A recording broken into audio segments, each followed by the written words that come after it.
میرے بھائیوں، کیا دور تھا، لڑکی کو زندہ دفن کرتے، گڈھا کھودتے، لڑکی چیختی چلاتی.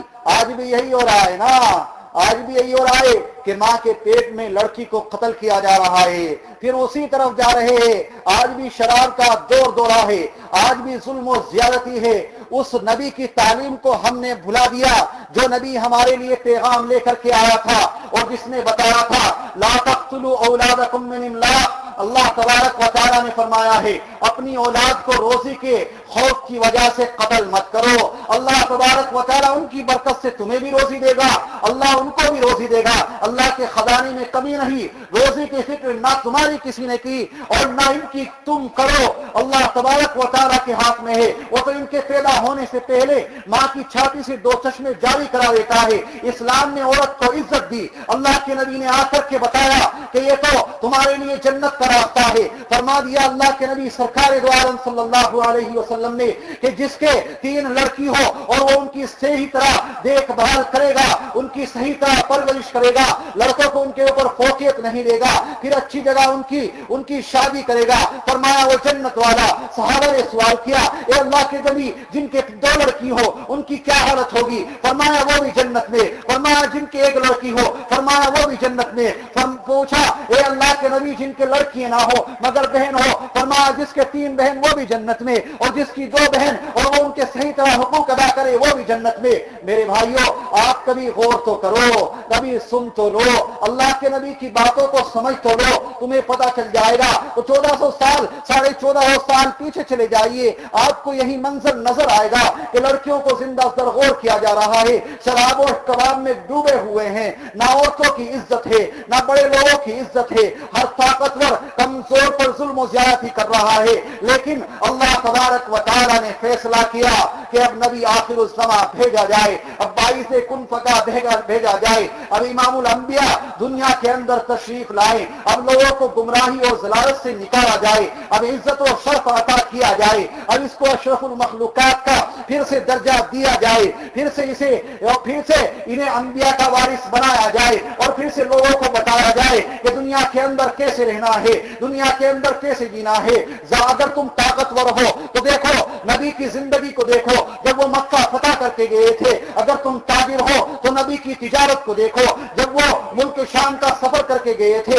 اگر تم میرے بھائیوں حاکم ہو تو نبی کی زندگی کو دیکھو جب انہوں نے مدینے میں بیٹھ کر پورے جزیرۃ العرب پر حکومت کی تھی. اگر تم فوجی ہو تو نبی کی وہ زندگی دیکھو جب جنگ احد میں کھڑے ہو کر کے وہ خون میں تربتر ہو رہے تھے لیکن کبھی قدم پیچھے نہ ہٹایا. اگر تم دین کے داعی ہو تو اس نبی کی طریقے کو دیکھو جس نبی نے اپنے اوپر پتھر تو کھائے ہیں، جس نے اپنا خون بہایا ہے، جس نے اپنی زندگی دنیا کے سامنے رکھ دی. اگر تم پیشوا اور امام ہو تو اس نبی کو دیکھو جو مسجد نبوی میں کھڑا ہو کر کے امامت کرا کرتا تھا، جو وہاں نماز پڑھایا کرتا تھا. میرے بھائیوں، اگر تم باپ ہو تو فاطمہ کے باپ کو دیکھو، اگر تم شوہر ہو تو عائشہ کے شوہر کو دیکھو کہ 11 بیوی 9 بیوی ایک ساتھ رکھ کر کے پھر بھی وہ عورتوں کے صحیح طرح حقوق ادا کر رہا ہے. میرے بھائیوں، اگر تم داماد ہو تو ابو بکر کے اس داماد کو دیکھو، اگر تم سسر ہو تو علی عثمان کے ان سسر کو دیکھو. میرے بھائیوں، اگر تم نانا ہو تو حسنین کو ناصرین کے نانا کو دیکھو. تمہیں ہر طرح کی جھلکیاں وہاں مل جائیں گی. در فشانی نے تیری قطروں کو دریا کر دیا، دل کو روشن کر دیا، آنکھوں کو بینا کر دیا. خود نہ تھے جو راہ پر اوروں کے ہادی بن گئے، کیا نظر تھی جس نے مردوں کو مسیحا کر دیا. میرے بھائیوں، اللہ کے نبی سرکار دو عالم صلی اللہ علیہ وسلم کے جب آنے کا وقت ہوا تو اللہ تبارک و تعالیٰ نے چاہا کہ دنیا کو پتہ چلے کہ ایک نبی آخر الزماں تشریف لانے والا ہے. اب دنیا ہدایت کے راستے پہ آنے والی ہے. اب انسانوں کو اللہ تبارک و تعالیٰ پیغام دے گا. اب ان حیوانوں کو جو حیوانوں کی شکل اختیار کر گئے تھے ان کا تعلق اللہ تبارک و تعالیٰ سے جوڑنے والا آئے گا. تو عجیب عجیب واقعات رونما ہونے لگے جنہیں ارحاسات کہا جاتا ہے کہ فارس کے اندر ایک آگ جل رہی تھی جو ہزاروں سال سے جل رہی تھی اور اس کو پوجا جاتا تھا، وہ بجھ گئی۔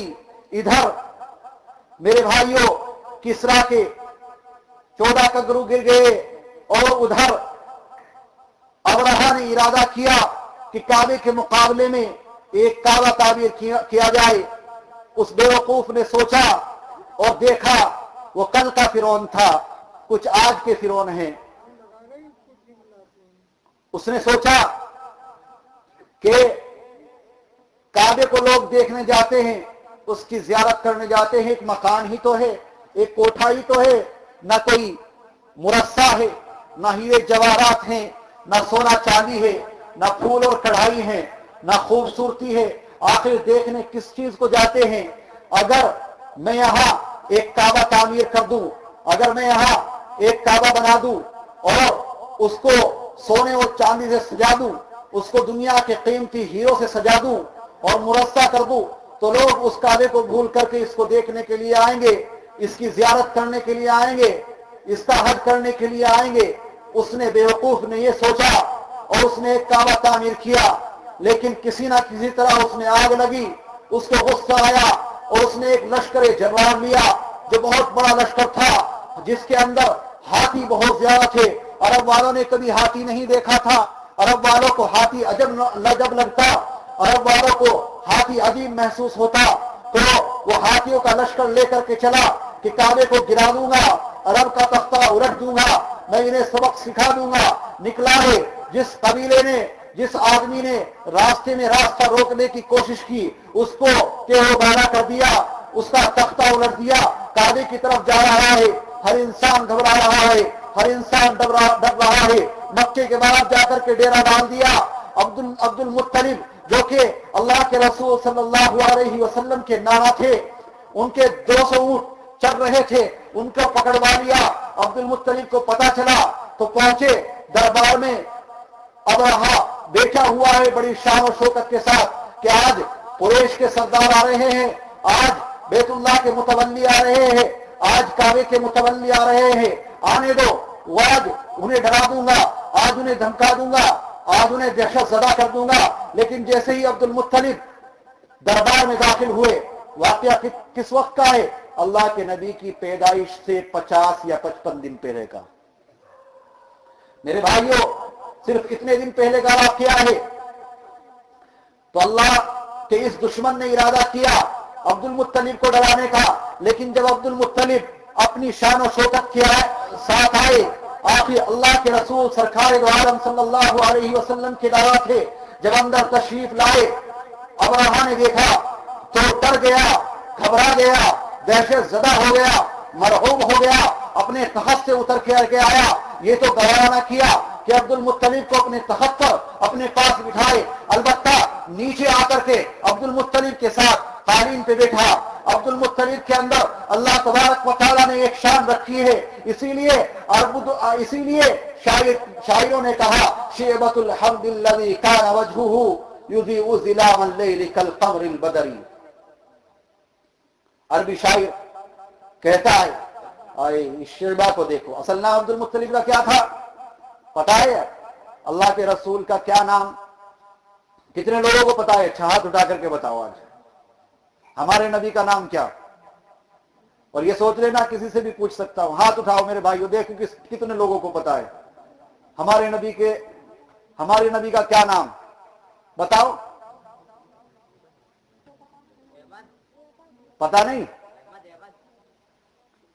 تو میرے بھائیو محمد اور احمد دو نام، محمد اور احمد۔ والدہ کا کیا نام؟ آمینہ۔ والد کا کیا نام؟ عبداللہ۔ دادا کا کیا نام؟ شیبۃ الحمد، شیبہ۔ عبد المطلب کہتے تھے۔ یہ بھی ایک الگ واقعہ ہے، بتاؤں؟ بہت لمبی بات ہو جائے گی، آگے بہت بیان کرنا ہے۔ دادی کا نام فاطمہ، نانا کا نام وہب، نانی کا نام برہ،